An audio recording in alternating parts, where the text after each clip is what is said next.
Konsep dasar teori karir Donald I. Super.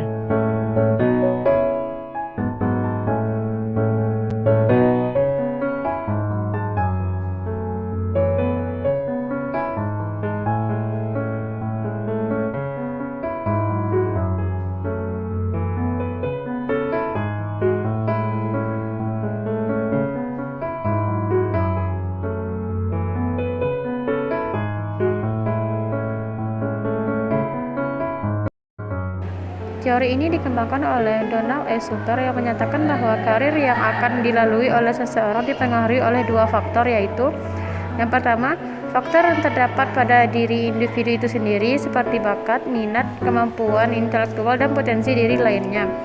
Yang kedua yaitu faktor dari luar diri individu seperti taraf kehidupan sosial ekonomi keluarga, budaya yang berkembang, dan kesempatan atau peluang kerja yang tersedia. Super juga mengatakan bahwa kerja adalah perwujudan dari diri, artinya orang yang mempunyai konsep diri dan ia berusaha menjalankan konsep diri itu dengan memilih pekerjaan-pekerjaan yang menuntut orang tersebut paling memungkinkannya untuk berekspektasi diri. Dalam paham ini, pilihan karir adalah soal mencocokkan. Tahap-tahapan perkembangan menurut Super Donald. Yang pertama yaitu fase pertumbuhan. Fase pertumbuhan yaitu semenjak anak lahir sampai usia lebih kurang 15 tahun, di mana anak mengembangkan berbagai potensi, minat, dan yang lainnya dipadukan dalam struktur gambar diri. Yang kedua yaitu fase eksplorasi, yaitu usia 15 sampai 24 tahun, di mana orang-orang muda mulai memikirkan berbagai alternatif pekerjaan tapi belum mengambil keputusan yang mengikat. Yang ketiga yaitu fase pemantapan. Usia 25 sampai 44 tahun bercirikan usia tekun memantapkan diri melalui pengalaman selama menjalani karir tertentu.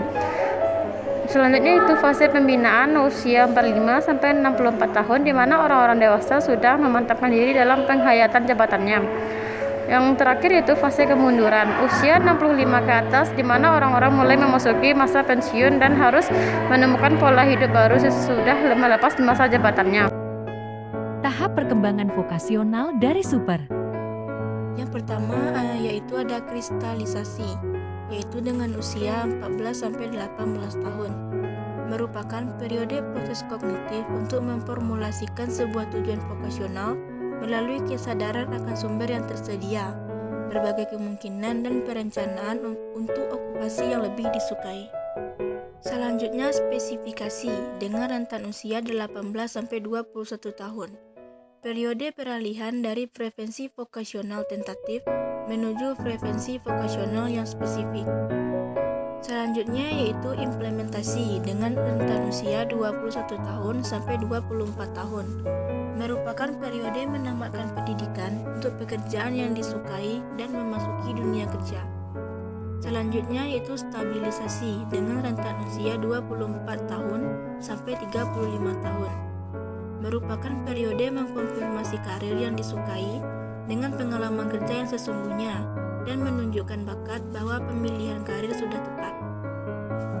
Yang terakhir yaitu ada konsolidasi, yaitu dengan rentan usia 35 tahun ke atas, yang merupakan periode pembinaan kemampuan karir dengan meraih kemajuan, status, dan senioritas.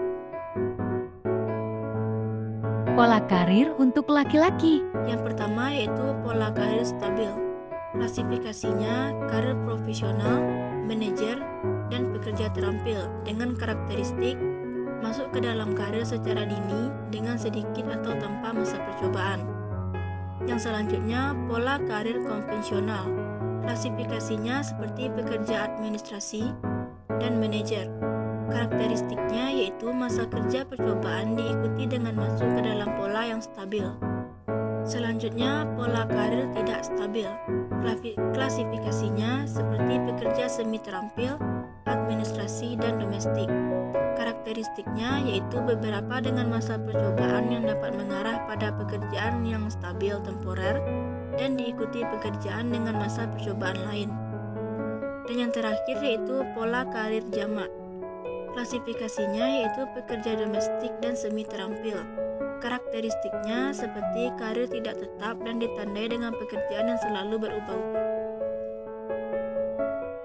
Pola karir untuk perempuan.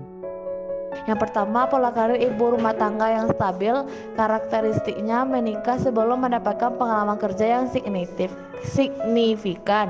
Yang kedua, pola karir konvensional, karakteristiknya memasuki dunia kerja setelah pelatihan di perguruan tinggi atau SMA, sekedar untuk mengisi waktu luang sebelum menikah, selanjutnya menjadi ibu rumah tangga penuh waktu.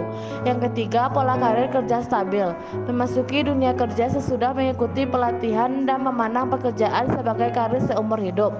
Yang keempat, pola karir double track, masuk karir setelah pelatihan, lalu menikah dan memulai karir kedua dalam bidang kerumah tanggaan.